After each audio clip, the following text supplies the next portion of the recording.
Hello दोस्तों, नमस्कार। आप सभी का स्वागत है डीआरके टीवी पर। मैं हूं आपका दोस्त डॉक्टर कन्हैया, बीकानेर, राजस्थान से। दोस्तों, आज इस वीडियो के माध्यम से मैं एक बहुत ही इंपॉर्टेंट टॉपिक जिसके ऊपर आप लोगों के साथ में डिस्कशन कर रहा हूं कि जब भी किसी की हार्ट बीट बढ़ती है, धड़कन बढ़ जाती है, जिससे उसको बहुत ज़्यादा घबराहट हो रही होती है, पैनिक हो जाते हैं, उस सिचुएशन में क्या किया जाए। दोस्तों, जो जांचें सारी नॉर्मल होती है बट फिर भी धड़कन बढ़ जाती है, तो उस सिचुएशन में क्या किया जाए, इसको बहुत अच्छे से अंडरस्टैंड करिएगा। सबसे पहले तो समझते हैं कि हमारी धड़कन बढ़ती क्यों है। दोस्तों, हमारा जो हार्ट है, हम सभी के अंदर हार्ट होता है। जी जी, सभी के अंदर, हमारे अंदर क्या होता है, हार्ट होता है। और हार्ट का काम होता है पूरी बॉडी के अंदर ब्लड को पंप करना, पूरी बॉडी को ब्लड का पंप करना। अच्छा, हार्ट बीट जो होती है, हमारा हार्ट है वो 1 मिनट में एवरेज 72 टाइम्स कॉन्ट्रैक्ट करता है। मतलब 72 बार हमारा जो हार्ट है वो 1 मिनट के अंदर धड़कता है। हमारा जो ये हार्ट है, ये जब भी हमारी बॉडी के अंदर सिंपैथेटिक स्टिमुलेशन होता है,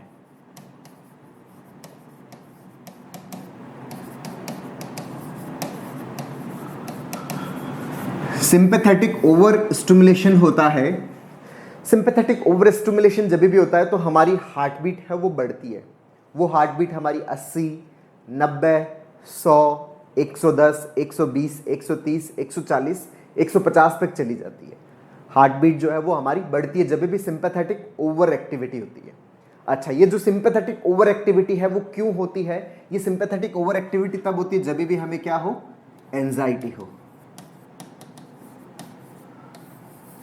जब भी एंजाइटी होती है तो उस एंजाइटी के दरमियान क्या होता है, सिंपैथेटिक ओवर एक्टिवेशन होता है। और उस सिंपैथेटिक ओवर एक्टिवेशन की वजह से हार्ट बीट बढ़ जाती है, धड़कन बढ़ जाती है। इसको साइनस टैकीकार्डिया बोलते हैं। हालांकि हार्ट से रिलेटेड इन्वेस्टिगेशन सारे नॉर्मल होते हैं।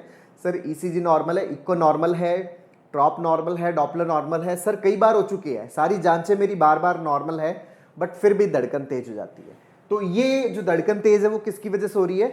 सिंपैथेटिक ओवर एक्टिवेशन की वजह से हो रही है। और ये सिंपैथेटिक ओवर एक्टिवेशन क्यों हो रहा है? एंजाइटी की वजह से हो रहा है। जब भी एंजाइटी होती है, सिंपैथेटिक क्या होता है, ओवर एक्टिवेशन होता है। अच्छा, और एंजाइटी क्यों होती है वो भी हमें पता है, वो होती है नेगेटिव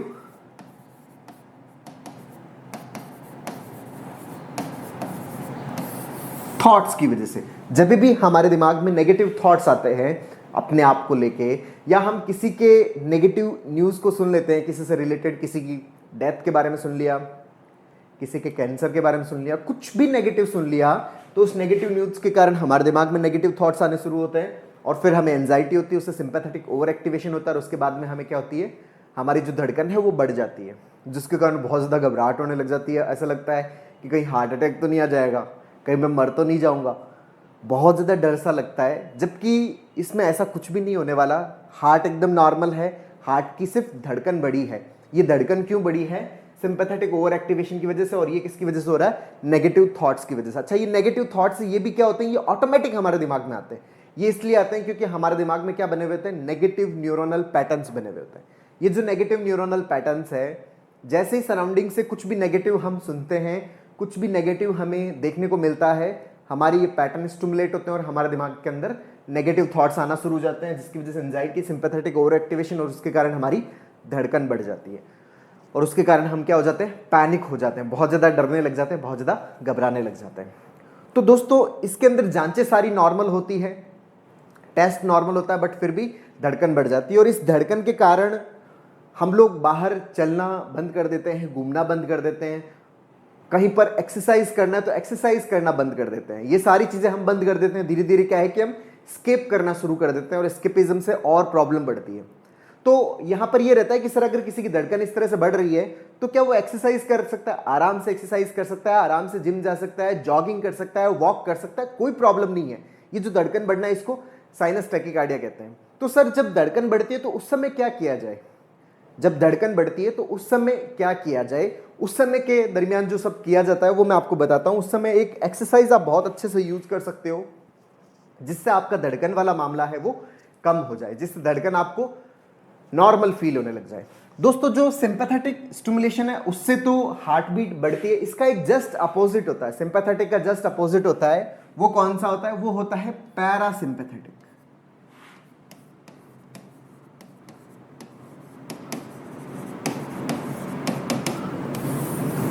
वो होता है पैरासिम्पैथेटिक। अगर हमारी बॉडी के अंदर पैरासिम्पैथेटिक एक्टिविटी बढ़ती है तो ये पैरासिम्पैथेटिक एक्टिविटी क्या करती है, हार्ट बीट को क्या कर देती है, कम कर देती है, नॉर्मलाइज कर देती है।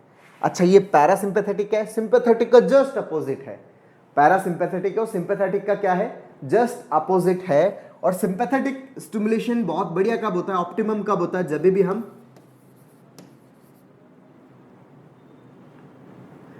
भी हम पूरी रिलैक्स्ड फॉर्म में होते हैं। जब भी हम रिलैक्स्ड फॉर्म में होते हैं तो सिंपैथेटिक स्टिमुलेशन बहुत बढ़िया होता है।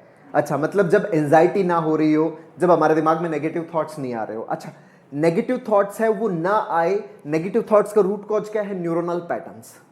तो जो न्यूरोनल पैटर्न्स, जो नेगेटिव न्यूरोनल पैटर्न्स है, उनको हमें चेंज करना पड़ेगा, उनको हमें किस में कन्वर्ट करना पड़ेगा, पॉजिटिव न्यूरोनल पैटर्न्स में कन्वर्ट करना पड़ेगा। उसके लिए हमें सीबीटी की जरूरत पड़ती है इस चीज को परमानेंटली ठीक करने के लिए। तो उसके लिए तो हमें सीबीटी, कॉग्निटिव बिहेवियरल थेरेपी है, उसकी रेगुलर प्रैक्टिस करना पड़ेगा, तब हमें अपने आप को पूरी तरह से परमानेंटली इसमें ठीक कर पाएंगे। लेकिन जब धड़कन बढ़ रही है तो उस समय क्या करें, उस समय हम कुछ ऐसा कर सकते हैं, एक एक्सरसाइज मैं आपको बता रहा हूं जो आपकी पैरासिम्पैथेटिक एक्टिविटी को बहुत अच्छा कर दे।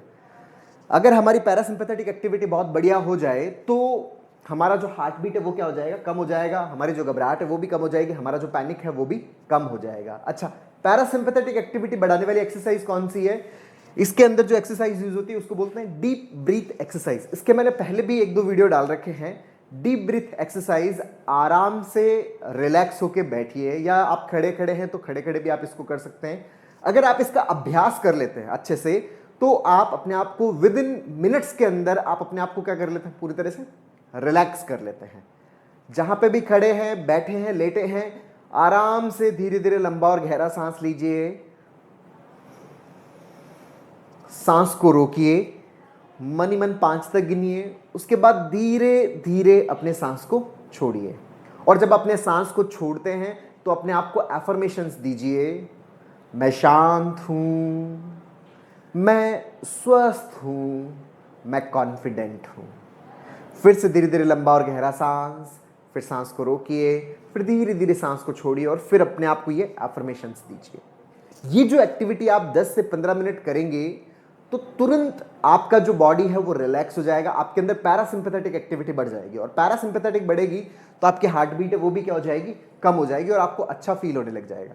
अच्छा, ये जो एक्सरसाइज है, डीप ब्रीथ एक्सरसाइज है, ये जो है ये प्रैक्टिस पर डिपेंड करती है, अभ्यास पर डिपेंड करती है। जितना अच्छा आप अभ्यास करते हैं उतना ही ज्यादा बेहतर आपको रिलीफ मिलता है, उतना ही जल्दी आप अपने आप को रिलैक्स कर पाते हो, उतनी ही जल्दी आप अपनी धड़कन को कम कर पाते हो।